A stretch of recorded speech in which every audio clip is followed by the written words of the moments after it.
this car, Dan. Hey everybody, Dirty Dan here.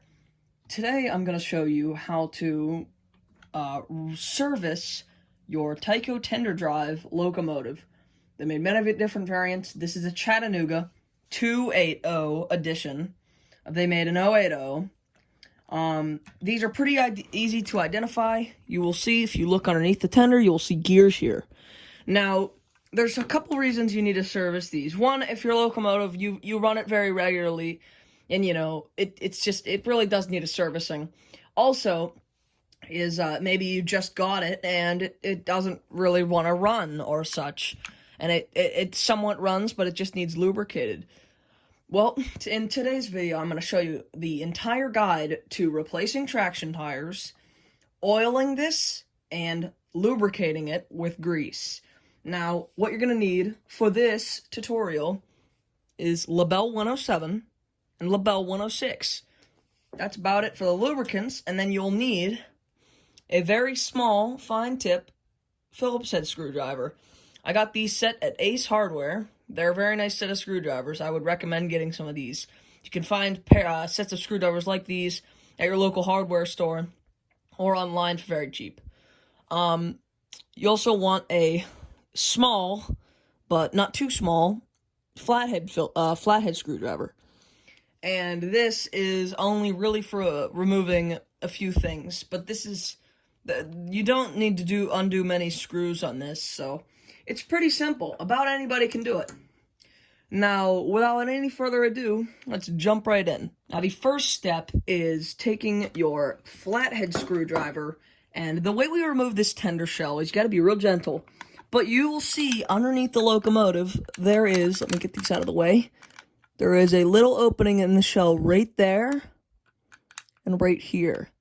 Now, what you want to do is just get your screwdriver behind that little tab, pry up, and get in between the metal shell while prying up, and there you go, you got one side off, and make sure you're prying up, and it'll eventually just pop off. Now, kind of just gotta pop it out, and it's that simple. And that's how you remove the motor assembly from the tender shell. Okay, now here comes the fun part. The first thing we're going to want to do is remove the screw right here and here. Now, let's just get our Phillips head screwdriver in there. This is just doing this one-handed. This is very easy. All you do is take this screw, unscrew it. There you go, that one's unscrewed, and you can usually just pull them out. Minuscule effort needed here, people. You could just take the other one. Now, sometimes these are real tight, but it doesn't take too much force to break them loose. Take them out. They're not super long screws either, so this is pretty easy to do. Now, if you're not replacing any traction tires, you don't need to take this all the way apart. If you're just servicing the locomotive, this is not a necessary step. But what I want to do is show you how to service the entire thing and change traction tires. But if you're not changing the traction tires, then none of this is required. But this one needs new traction tires. And the way you tell is if this thing has no pulling power whatsoever, and you can even take a screwdriver and look underneath and look at these. These right here, these rubber rings, they should be rubber at least, rings are traction tires. You can tell if they're any good if they move or at all, or if they have any rubber tendencies to them. They're probably still good. But these ones, they're hard as rocks. They're no good. And you can see they've been building up all kinds of garbage on them, so they're 100% not good. The next thing you want to do, this is a very difficult step. This is probably the hardest part of the whole thing. Now, I'm going to try to get a good a shot as I can to this. This is very difficult. You see this little clip right here. Do not lose these. These are very important. Now, sometimes it takes a little bit of effort to get these off, but normally you could just take the screwdriver and just come out behind. Just pry. And there you go. It's nice to have a magnetic screwdriver for this. These clips are a little bit malformed, disformed, I guess you could call. So, they're not in perfect shape, but they still can be used. I will show you how to fix those later, but you could set those off to the side. Now, I'd recommend, if you're going to try to keep your parts organized, use one of those pill containers that you use for people, sometimes elderly people that, need to take pills, once a day, they have those little containers. Those are very nice for this. And here we go. Here's the next one. This one's going to be a little bit trickier to get off. Oh, there we go. Slid it out. See, these are very easy to get off because they're disformed. We could just pry it, get it behind in this little notch in the clip right here. Oh, so the motor, oh, there we go. Sometimes you'll even feel a little click, and that's when you'll know you got it out. So, and then, this is the easy part. Let me zoom this out a little bit. You just take, this cover is easy. This one, you just take your screwdriver, and behind this, you just take it, put it underneath here, and make sure you don't break any wires while you're doing this. Pry it up, and you just gotta, sometimes it'll just pop off like that, or other times you gotta muscle it off a little bit. Take out the wheel, make a mental note of which side these contact wheels were on, and if you don't, I will show you how you can figure out which side they need to be on. But now this block is completely prepared to come out. See? It's that easy to remove those. And then, here we go. Here's the second one. All you do, this one actually has a screw, so you need to take this screw out. Just try to get a nice shot of this. Because a lot of people are saying I don't get close enough shots. I'm trying to do this one-handed. This is very difficult. Ah, there you go. I got it loose. Now, this Chattanooga has been rebuilt before, so these screws are not going to be immensely tight. Sorry for the hand getting in the way, but you just got to pull the screw out. Sometimes you just got to give a little bit of a turn. That'll help it come out. And there you go. That screw is out. And it's about the same process for this cover too. But it's a lot easier because all you got to do to get this one off is you could usually just take this, just pry it down. It pops right off. And there we go. And then our second wheel is off. And all you do, just take this block, just push it up, and it comes right out. Boom. And we are done with that step. Now, here we go. This is one of the last main parts that we're going to remove. All you need to do to remove this giant undercrate is just unscrew these two simple screws. Very simple, people. This is not too hard to do. And you just remove this one. There you go. You are in. And you are ready. Your motor is disassembled to a T for servicing. Now, if you wanna make sure you put this back together right, make sure this pinion gear goes on. I've done this mistake before. Make sure it goes on with the flat side out. And here's a tip: if you're having trouble with the pinion gear, it's coming off, a little bit of super glue or Loctite will help fix that. But the wheels just come right out. Just take a second, just come on, there we go.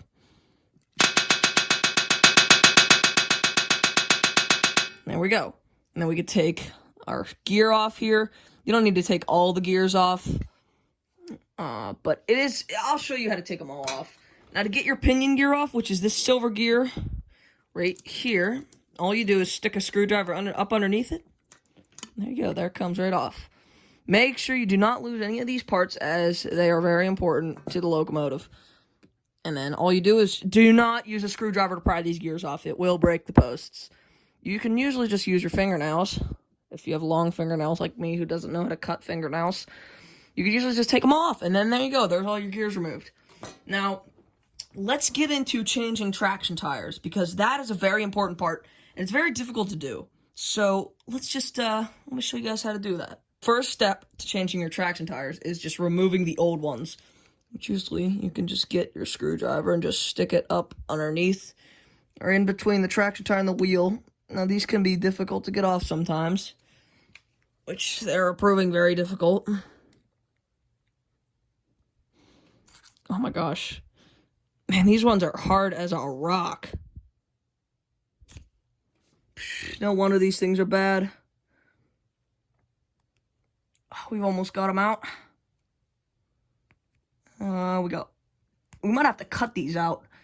I've never really seen them this bad. Wow, these ones are really bad. They usually do not get this bad. I've never seen any that they're this like dry rotted. Usually they break, but I mean, these ones are just in there. Oh, come on. Oh, there we go. Got it. Okay, there's one. Now these things are, these are no good. See, when I squeeze it, look at it. Look at, this has no rubber properties. This is all just cracked and broken. These are just garbage. You can even see, I think, a little bit. These things are just no good. Wow. So, there you go. That's how you get that side off. And it's pretty much the same process for all of them. I won't show you all of them because they're pretty simple to get off. It doesn't take long. But, yeah, there you go. That's how you get the traction tires off. Just wanted to document this a little bit better on how to get these off because I don't think I covered it that well. But basically all you do is you stick your screwdriver behind your wheel, like right there. You usually just gotta pry up and they come off. It can take quite a bit of force to get these off. Oh, you just gotta get it behind oh, there we go. You can see it coming off. It's usually, oh, and that one just flew onto the ground. Well, then that's fun. But it's garbage anyway, so it doesn't matter. But, yeah, there you go. I just figured I'd document that a little bit better. Okay, people, now that you've got your traction tires removed, you may notice there's only 3. One of them was missing. But I like to use for new traction tires these. They are braces, bands for, like, people that have braces. You can buy these on Amazon and eBay. Here you go. There's the details for anyone that would like to get them. That is all of the details that you'd need to buy them. I've looked and you can buy them. I have these left over from when I had braces, but here we go. All right, now all we need to do to install these, it's a pretty simple process. Now, I'll just dump out 4 here. You'll need 4. That's 3. Need 1 more. There we go. We got 5. We can put 1 back. Here you go. This is what they look like. They're pretty small. There we go. But all you do here is take them. You take your wheel. You slip it into the groove, and then you hold it with 1 finger, and then you just bring it around the inside of the wheel, and then there you go, it's installed. Now, don't worry too much if there's some, like, bends in here. I've found that never affects how it works. People say, oh, that's wrong, you shouldn't do that, it's not going to work perfectly. And if you are a perfectionist, put it in so it's perfect. But I found that this has no effect on the running quality of locomotives. Now, it's basically the same process for all these wheels. Now, just to make it easier on you people, I will demonstrate it one more time. And then all you do for the big wheel is just take it, go around the wheel, boom, there you go. Relatively easy. All right, let me get the rest of these on, and then I'll show you how to lubricate the motor and all the gears, and then we'll put this thing back together. Okay, now we get to do some cleaning. I like to use Q-tips for cleaning stuff, and this isopropyl alcohol, 50% is not that strong, but it works just fine. So all you do, take off your cap, get the Q-tip, dump it in the isopropyl alcohol, I'll roll it around in your fingers, and all you do, let's get a macro shot of this, is take it, and you just kind of scrub around your motor block, make it nice and clean. This will help get any of the crap that's on there out. And if you see around these posts, around the bottoms, if there's any hair, take some tweezers and pull it out. That is something that I find all the time will just burn up these motors. That is why you should never run these on carpet. It's very bad for them. Also, you could take this and clean out the little wheel wells. But that's about all you got to do. I mean, it's not a real difficult process cleaning these motor blocks. Just throw your Q-tip away and miss the garbage can. We didn't even need all 3 of those. We only needed 1. All right, cool. We're doing good here. All right, now, label time. All you do with your label is take it and put a tiny drop, not even a drop, just a tad little bit on each one of these shafts, except for this one, except for that one. Now, actually, to oil this shaft, you go to the bottom of it, just dabble a little bit of oil in there, and that is lubricated now. Now, to install our gears, all we do is take one of these gears, make sure it is the one with not with the flashing on it. And all you do, push it on there. Now, sometimes you might want to clean your gears because they do get messy. They get really gunked up with crap. As you can see, this one is really gunked. Need to clean it all up. This motor block is pretty worn out, by the way, so. Alright, there we go. Just wipe off our gears here. Now, this isn't a real complicated thing. I'm just using the Q-tip. You don't even have to do this if you'd like. You should. You don't have to, though. It's not going to make too much of a difference. And then all you do, install your big gear, slide it over that little pinion, pivot, whatever you want to call it. Oh, we installed the wrong gear. Make sure you install the one that doesn't have flashing. This is the wrong gear. Oh, sorry for the hand in your people's face. That's not meant to be like that. Alright, here we go, though. That's the right gear. Okay, and then you should spin test it. And that one spins good. Alright, we did a good job. Now we take our pivot. Make sure it is facing, this side is facing down towards the motor block. Usually just push it back on. There we go. You want to be able to look inside the motor, and you can usually turn it and you'll see inside the motor. You can even hear it sometimes moving. Now, for reassembly, it is basically the opposite of disassembly. I will show you, I'll show you it again. You know, it's not too difficult. But, oh, yeah, also, I forgot, you gotta lubricate the wheels. Now, I'll just zoom this out a bit. Put your motor block up on its side, like this. And you may notice there's just some screws falling out from earlier. And then just take a little bit of oil and oil up each one of these little holders for the axles. Don't need a lot of oil, just a tad little bit. All you do is reinstall our wheels. And there we go. Those are on. Alright, then we take our cradle, set it on top of there. Little screwdriver action here.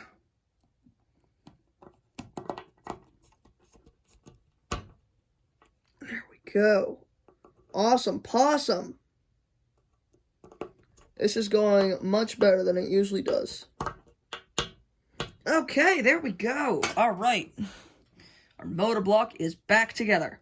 Now, all we need to do is lubricate everything. All I'm going to do is take a little bit of... This is zoomed in. A little bit of label. And just squirt. Little bit on that gear. Make sure it's in the teeth. And then on the underside... Put it on the middle gear. Make sure you get it in the teeth. And that's perfect. You know, you don't need to be too precise about it, and if that's not good enough for you, just wipe away the extra with a Q-tip. And that's plenty. You don't really need that much. I mean, it's not too much of a big deal. You just need a little bit on there. If you already have lubricant on there, then this is about all you need. But, so, alright, so now that we've done that, get our screws back here.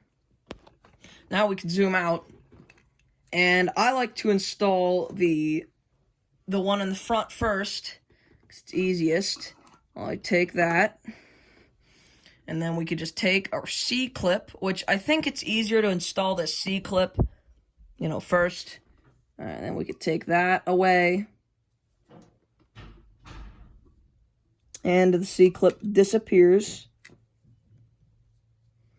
This is a very tricky process, but eventually you'll get it right. And there we go. Yep, that's perfectly aligned. It's exactly what you want.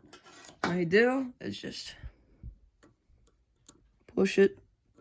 Since these are a little bit deformed, I like to push them in so that they're wedged in between the block and the post. Okay, there we go. All right. Now you guys know how to completely reassemble this. So I will reassemble this, And I'm going to show you guys how to tell which side the pickups need to be on. But, yeah, that is all you need to know for that. So I will catch you guys whenever we get a little bit farther.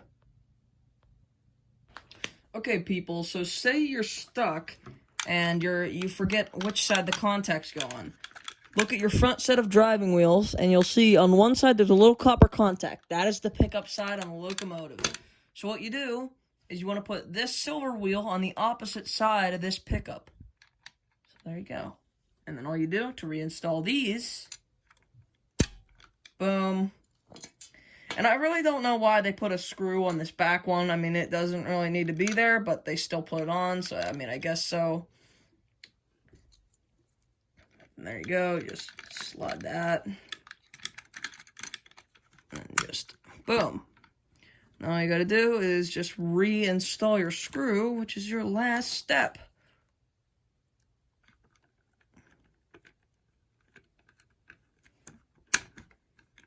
Come on, screw.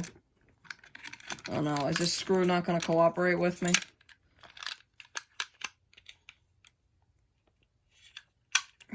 Uh-oh. The screw's having issues.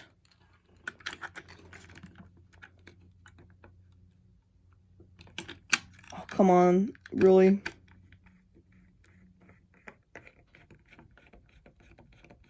Okay, there we go. Now I got it. Okay. Now that is all for lubricating and fixing your Chattanooga. Now let's see how good of a job we did. Okay, we've got it hooked up on the tracks, and we're even using a Tyco power pack, so this thing should be optimum operating speed. Oh.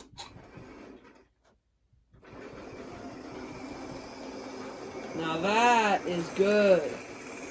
Look at that. Beautiful.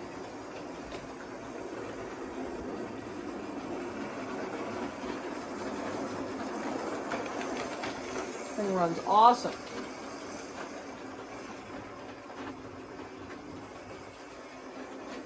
And that is how you service a Tyco Tender Drive locomotive. I hope you enjoyed. Make sure you subscribe. Don't forget to like the video, and I'll see you next time. The contacts on the tender, all you gotta do, and I installed these backwards. Oh my god, I'm a freaking cat.